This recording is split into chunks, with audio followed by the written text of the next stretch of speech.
दोस्तों नमस्कार। जुबीन गर्ग, असम की एक धड़कन जो थम गई।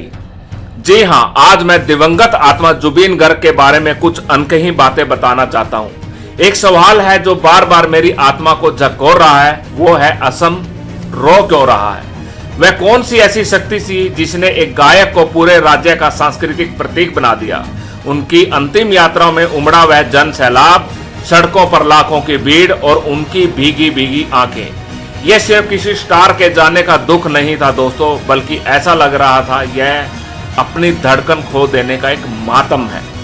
मैं इस बात का खुद गवाह हूं। उस दिन मैं मां कामाख्या के दर्शनों के लिए गुवाहाटी गया हुआ था। गुवाहाटी का हर इंसान जिससे मैं मिला, सब दुखी मन से मेरे सवालों का जवाब दे रहे थे और मानव कह रहे हो जुबीन दा वापिस आ जाओ। जगह जगह उन्हें कैंडल जलाकर विदाई दी जा रही थी। गाड़ियों ट्रकों में जुबीन दा के गाने बजाकर उनको याद किया जा रहा था। बच्चे बूढ़े और क्या जवान, हर कोई नम आंखों से अपने प्यारे गायक को रो रो कर याद कर रहा था। ऐसी दीवानगी का आलम मैंने पहली बार देखा था और बहुत करीब से महसूस किया। जी हाँ, जुबीन गर्ग की दीवानगी का रहस्य केवल उनके संगीत में नहीं, बल्कि उनके असाधारण व्यक्तित्व, निडरता और मानवता में भी छिपा है। हम उनकी लोकप्रियता को इतने कम नहीं आंक सकते। जैसे जुबीन गर्ग ने अपने कैरियर में 40 से अधिक भाषाओं और बोलियों में 38,000 से अधिक गाने गाए। यह आंकड़ा किसी भी भारतीय कलाकार के लिए एक रिकॉर्ड है। उन्होंने असमिया और बंगाली सिनेमा को अपने दम पर उठाया। वह एक कुशल संगीत निर्देशक, गीतकार, अभिनेता और कवि थे। उन्होंने एक साथ कई भूमिकाएं निभाकर असमिया सिनेमा को एक नया जीवन दिया। यह उनकी कलात्मक भूख और रचनात्मक ऊर्जा को दर्शाता है।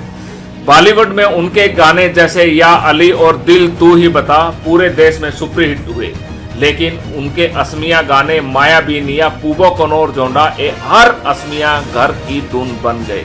उन्होंने असम के लोक संगीत को आधुनिक बीट्स, ड्रम और कीबोर्ड के साथ मिलाकर एक नया ट्रेंड सेट किया। असम में जुबीन दा के आने से पहले का संगीत शांत और धीमा था। जुबीन ने उसे ऊर्जावान, विद्रोहपूर्ण और गतिशील बना दिया, जो आज हर असमीज और बंगाली की जुबान बन गया। यहीं से जुबीन दादा के प्रति लोगों की दीवानगी बढ़ती चली गई। उन्होंने युवाओं को अपनी संस्कृति से जोड़े रखा। उनके गीत प्रेम, आशा, दुख और संघर्ष जैसी भावनाओं को इतनी गहराई से व्यक्त किया कि हर युवा ने उसमें अपनी कहानी देखी। इसलिए उन्हें वॉइस ऑफ असम और असम का रॉक स्टार के तमगों जैसे नवाजा गया। जुबीन गर्ग की दीवानगी का सबसे बड़ा उदाहरण, सबसे बड़ा कारण उनकी अपनी माटी के प्रति समर्पण और उनका विद्रोही स्वभाव था। बॉलीवुड में अपार सफलता और पैसा कमाने के बाद जुबीन गर्ग ने एक ऐसा फैसला लिया जिसने उन्हें एक स्टार से अपनी असमी भाई बना दिया। वह मुंबई की चकाचौंध छोड़कर वापस असम लौट आए। उन्होंने खुले तौर पर कहा, मुझे मुंबई की भागदौड़ भरा माहौल और अहंकार नहीं पसंद। मैं यहाँ अपनी माटी में राजा की तरह जीना पसंद करूंगा। यह एक असाधारण समर्पण था दोस्तों। उन्होंने पैसे और राष्ट्रीय प्रसिद्धि को छोड़कर आत्मसम्मान और अपनी पहचान को चुना। यही उनका अपनी माटी के प्रति समर्पण था, जिसके लोग कायल हैं आज भी।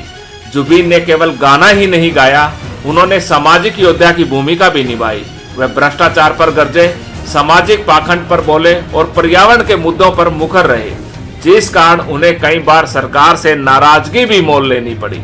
उन्होंने नागरिकता संशोधन अधिनियम जैसे संवेदनशील आंदोलनों में बेखौफ होकर हिस्सा लिया। उन्होंने साबित किया कि एक कलाकार का काम केवल मनोरंजन करना नहीं, बल्कि समाज को आईना दिखाना भी है और लोगों के लिए खड़ा होना भी है। यही उनकी निडरता और ईमानदार छवि उन्हें एक दिन सुपरस्टार से कहीं और आगे ले गई, एक सच्चे लोक नायक के रूप में स्थापित करती गई। उन्होंने ब्राह्मण उपनाम बोर ठाकुर त्यागकर गर्ग अपनाया, यह कहते हुए कि वे मानवता के धर्म में विश्वास रखते हैं। यह कदम उन्हें हर धर्म और वर्ग के लोगों से जोड़ता था। लेकिन अगर आप पूछे कि उनकी असली दीवानगी का रहस्य क्या है, तो वह है उनकी असीम मानवता, जिसने उन्हें असम की सामूहिक आत्मा बना दिया। दोस्तों, उनके बहुत करीबी लोग बताते हैं कि वह अपनी कमाई का 70% हिस्सा जरूरतमंदों को दान दे देते थे और वह यह इतना चुपचाप करते थे कि बिना किसी के प्रचार के। आज के दिन कोई ऐसा विरला देखने को नहीं मिलता। वह सड़क पर मिले हर गरीब या बुजुर्ग को अपनी गाड़ी में बैठाकर हॉस्पिटल ले जाते थे और उनका सारा खर्च उठाते थे। उनके घर पर हर सुबह लाखों लोगों की भीड़ होती थी, कोई बच्चे के एडमिशन के लिए, कोई इलाज के लिए और कोई पैसे मांगने आता था।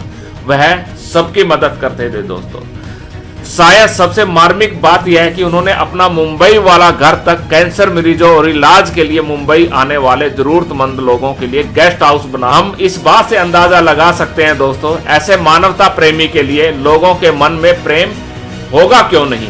उन्होंने लोगों को केवल संगीत ही नहीं दिया, बल्कि उन्होंने उन्हें आशा, सहारा और सम्मान दिया।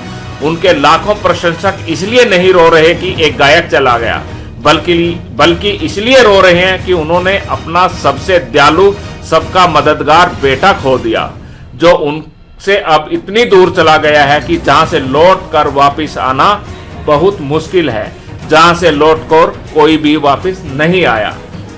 दोस्तों, जुबीन गर्ग सिर्फ एक रॉक स्टार नहीं थे, वह असम की सामूहिक आत्मा, उसकी धड़कन और उसका दर्पण थे। असम और देश आज इसलिए रो रहा है क्योंकि उसने अपनी आवाज, अपनी सांस्कृतिक मार्गदर्शक, अपने सबसे दयालु बेटे को खो दिया है, जिसने अपने संगीत और अपने जीवन दोनों से यह साबित किया कि एक कलाकार का सबसे बड़ा धर्म उसकी माटी और मानवता के लिए जीना होता है।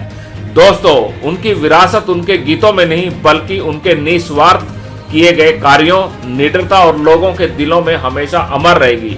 हमें उन्हें एक गायक के रूप में नहीं, बल्कि एक उस इंसान के रूप में याद रखना चाहिए जिसने प्यार और इंसानियत की धुन पर पूरी जिंदगी जी।